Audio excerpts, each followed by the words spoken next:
নমস্কার, আমি শান্তনু পাত্র। তোমরা এখন দেখছো অ্যাম্বিশন স্টাডি। আমাদের আজকের আলোচনা গণিত প্রকাশ দশম শ্রেণী, কোষে দেখি 23.2 ছয়ের দাগের 2।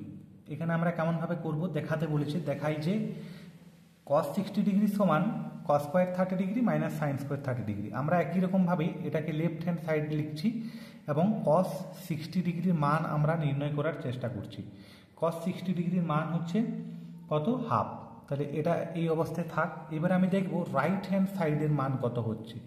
রাইট হ্যান্ড সাইডে আছে cos square 30 degree minus sine square 30 degree.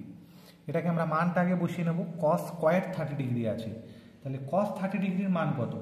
এটার মান হচ্ছে √3/2 তার হোল স্কোয়ার মাইনাস সাইন 30 ডিগ্রির মান কত? হাফ।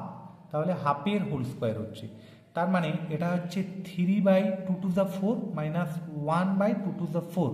তাহলে এখানে এলসিএম কত হবে? 4 এলসিএম হচ্ছে, তার মানে 3 মাইনাস 1ই হচ্ছে, মানে 2/4 হচ্ছে। যদি কাটাকাটি করি তাহলে হচ্ছে হাফ।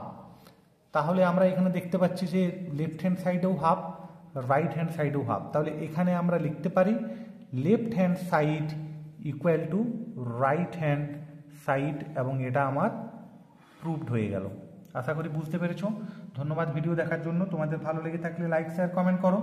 নতুন কেউ থেকে থাকলে অবশ্যই চ্যানেল সাবস্ক্রাইব করে নোটিফিকেশন অন করে নাও।